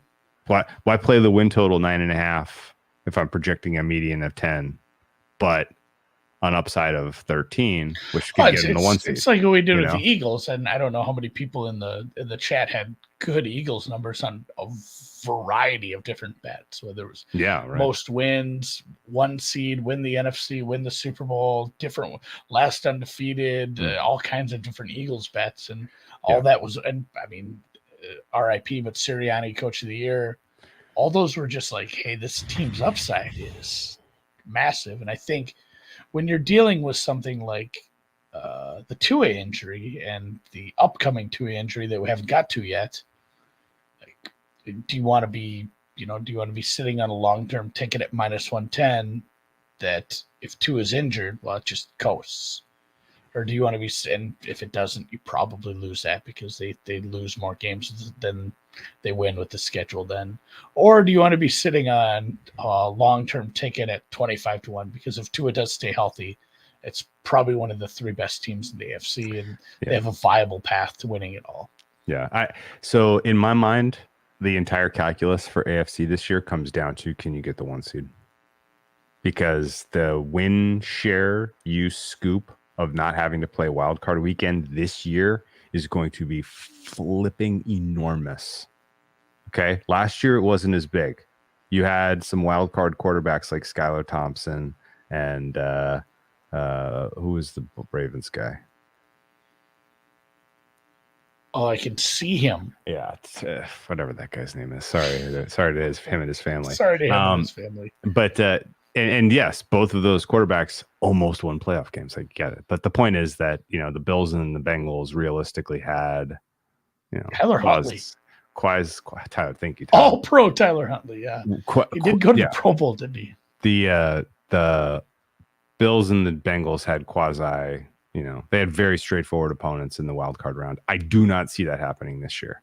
I think there is a very, very real chance you could be hosting a wild card game against a team that you are dogs to. The Bills come to mind. The Chargers maybe even favored over a home team in the playoffs. The Ravens certainly lie for that. The Bengals might not win the AFC North. They might be a wild card team, right? Like if you can avoid that stage of the playoffs in the AFC this year, then I want a Super Bowl ticket on you. Because kind of talking me into this. If I could find a 30, and I know that, it's a good schedule. I like the way it's. I feel like even a good win week 1, you don't see this number drop to like 20 or something. You think they can beat the Chargers week 1? Have you thought about that matchup in that game at all? I do, but I like I said, I don't think it moves their number a lot because it's like, oh, hey, the Chiefs just beat the Lions on national TV by 20, and if 4 out of 5 top AFC teams all win their first games, you're not going to see that drop to like 20, I don't think. So I think you maybe be patient and look for a better price. And I'm not saying, hey, I hope they lose their first game, because it's not going to be something I'm excited about as somebody who's wanting to get in bed with them long term. But if it's a close, good loss, and my biggest takeaway is like, hey, the Chargers are legit, which adds to the calculus as well, because it's like, shit, that's another good AFC team we got to throw into the mix. Yeah. Part of my reason to buy into besides price, obviously, buying into the Dolphins would be belief in Mike McDaniel. He proved in year 1 that he was that guy, I thought. And by the way, of the Playmakers podcast series, Mike McDaniel, I thought, came across the most favorably. Least douchey. I mean, I'll just say it. Exactly. And I think that the thing is too, and when you watched like The Last Dance, which I've now watched, or or you get into the mind, even like, and God rest his soul, but like you hear some of these interviews with Kobe Bryant, it's like if people who weren't like pro stars talked like that, you'd be like, what the fuck is wrong with this psychopath? But like, that's how the greatest people who are just, these outliers in their fields, they have that with them. I mean, it has a name. I mean, it's called Mamba mentality for, the Kobe stuff. Like some of the way they think and the way they interact with people is a little different. So I gave them the benefit of the doubt. But yeah, some of those guys come across a little. Yeah. Like I wouldn't talk to you in a public setting. I would hang out with Mike McDaniel anytime. That guy's cool. Yeah, he does seem a little more relatable. Yeah. Although all those guys' houses are cool. Yeah. So yeah, that's absolutely true. The thing about the market entry on the Dolphins is bet them now or wait. And honestly, the way that their schedule is, if they beat the Chargers week 1, 5-1 is super duper on the table for them. At which point, I came into this not really knowing your complete thoughts on this team, and I was hoping you wouldn't talk. You got me close. You got me close to pushing the button. Yeah. I guess here's the key question then, Andy. If Tua is making starts in the preseason, if Tua's clips are going viral from camp, are we going to see the market shorten on air, basically?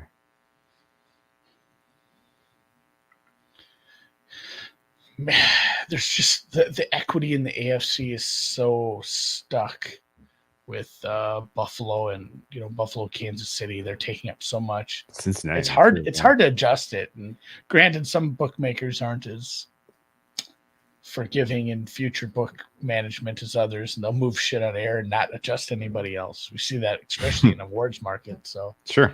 Maybe if Cook signs, does the number move? I don't think so. Just because he is a running back by nature, and I don't think that's going to be a huge value add for that team. Yeah, I don't know that they need him, honestly. They kind of have a nice little mix of 3 guys that can do different things. Yeah, the rookie, I think he probably eats up the snaps that aren't already spoken for. I'm not so sure that actually comes to fruition. Mm-hmm. I really don't know. I think Dalvin Cook will be of the 4 or 5 running backs that don't have homes right now. I think he's probably the prize jewel. And he'll end up somewhere first, but I really don't know where, because like I said, when he was talked about going to New England, it's like, that doesn't make a lick of fucking sense. Like, they're not going to pay. If he wants money, you're knocking on the wrong door there. The Miami thing, obviously, he's from there, it'd be a homecoming. Yeah, Zeke, Kareem Hunt. Kareem Hunt is the guy who led the league in rushing in the last how long ago was that? 4 years ago. 5 tops. I mean, it's crazy. This has been the discourse for the last 2 weeks. But so I don't think Cook moves the number. No, I think what Drew said, sentiment on like, oh shit, Tua's here. And this is a new Tua, and this offense is really going to the preview we saw last year. We're going to see the whole movie this year. Yeah. I think that could drop them down 22-ish. Okay. Range of outcomes to me is pretty conditional on them winning the AFC East. Okay. If they win the AFC East and you have a home playoff game, at least one home playoff game, then I'm interested. If you are trying to go the wild card route in the AFC, best of luck to you. Tua did not get his feet wet in terms of playoff football last year, so he'll have to make his first playoff start this year. But this guy's won national titles. This guy's played in a lot of big games. I'm not like... Yeah, he came in a big game and looked pretty good at one point in his career. That was he's got fun games. Yeah, he's got sort of the Burrow, Trevor Lawrence kind of mentality where, he can win an insane game. His first playoff start, and it wouldn't surprise you. That's kind of where I'm at with him. But again, winning 3 road playoff games as a wild card to get to the Super Bowl ain't happening in the AFC this year. I'm sorry. I don't care what team you are. I don't care how good your offense is. It's just going to be too tough. So, yeah. I also don't know how I feel about them matching up against the Chiefs, if that's a playoff matchup. So they kind of need the Bills to take the Chiefs out, I think, to open the door for them, because they could beat the Bills. And we still have the Bengals in the goddamn mix here. Yeah, they need to be in the 1 seed, like to get realistically to the realistic path for them to win the Super Bowl. And 25-1 implies they would have like a 4% chance. That is getting the 1 seed. The Bengals go on the road to the Jaguars and lose in round 1. The Bills knock out the Chiefs in the 2-7 or something. And then you're left with a playoff field that includes Jacksonville and Buffalo and one other team. I think in that world, shit's getting real. You could win a Super Bowl now. Yeah, and it is. If you win your division, you're not going to have to play. Let's just call them the big three in Cincinnati, Buffalo, Kansas City. You don't have to play all three of them. Yeah. You won't have to play all three. But man, the odds of still having to play two of those teams feels so high. Good. It's pretty good. It's pretty high.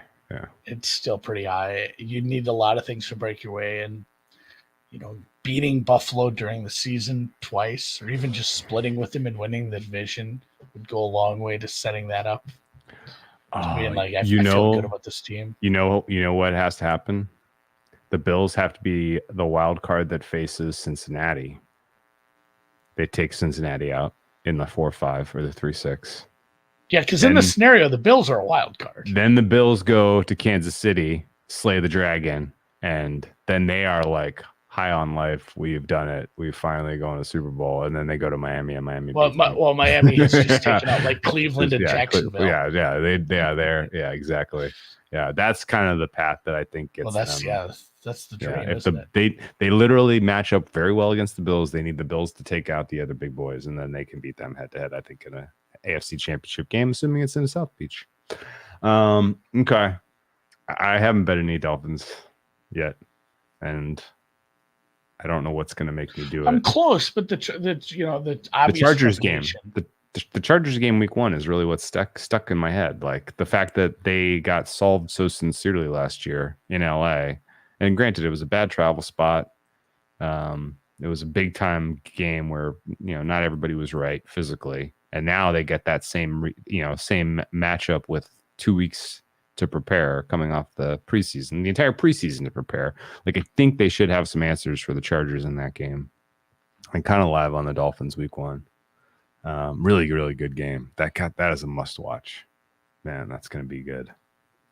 4 p.m. start time. Really good week 1 contest. Okay.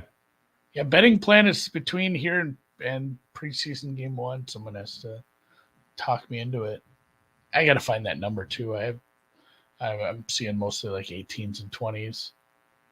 I just do a little hunting around. I'm way ahead of the Jets with this team in terms of rating as constituted.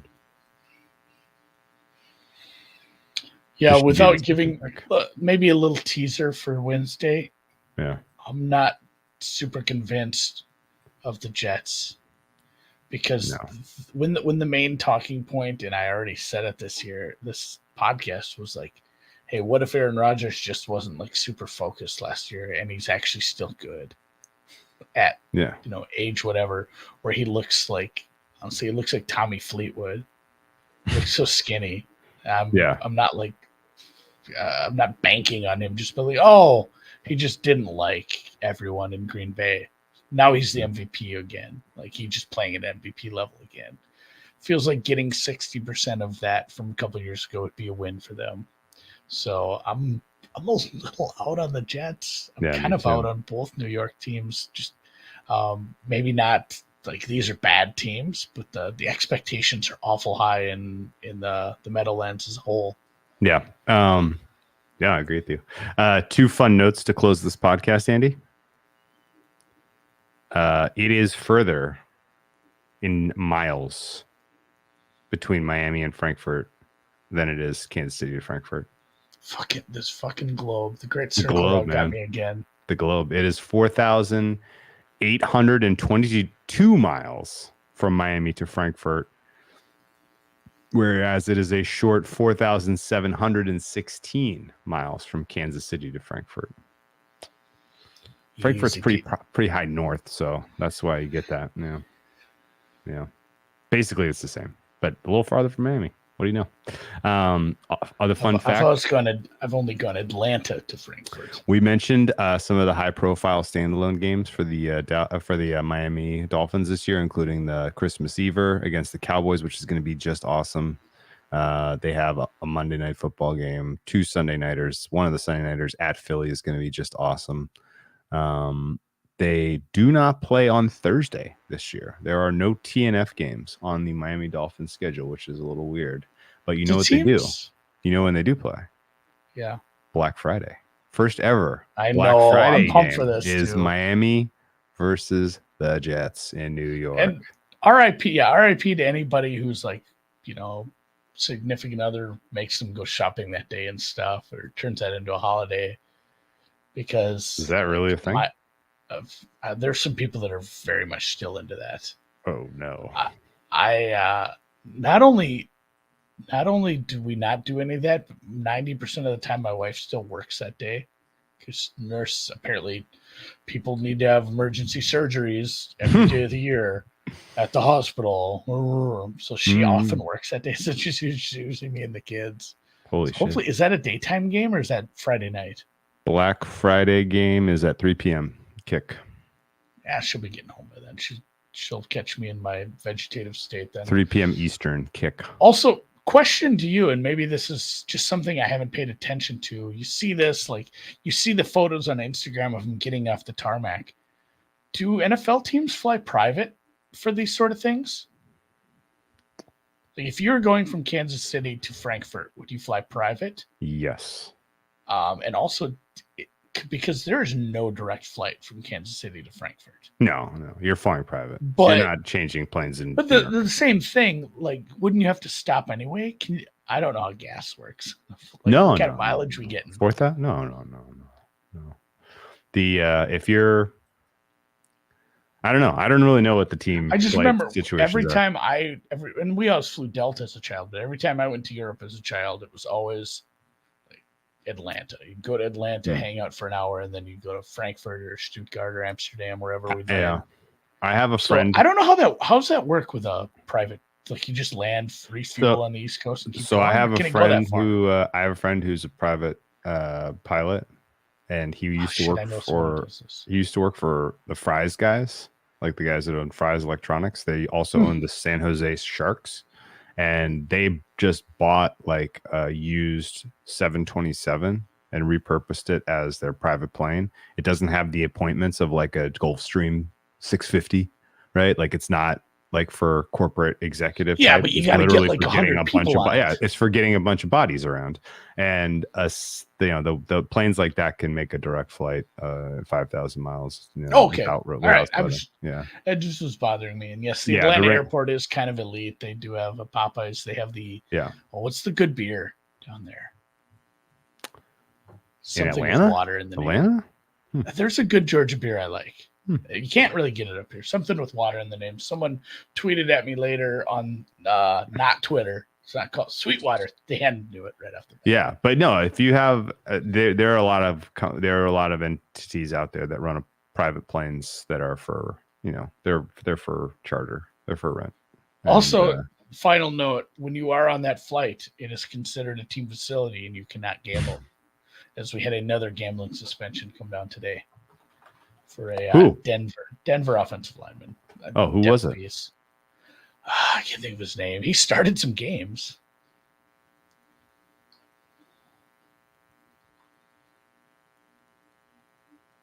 International. Don't bring chicken on an international flight, guys. Gambling suspension. Denver. Oh, God, I'm not going to try to say this guy's name. Iomi Uwazurike. Oh, okay. It was one of those two where it was it's not, hey, you're out for a year, you're out for 6 games. It's one of those where you're out indefinitely. What? The first time I heard him use that word was the Ray Rice suspension, or like indefinitely. Like, and I had to like look it up. Like, does that mean forever? And it kind of does until you look into it. So I'm not sure what he was betting on. Honestly, hopefully it was Denver unders. At least he got paid. So, all right, until Wednesday, guys. Right. Huh? Let's do it.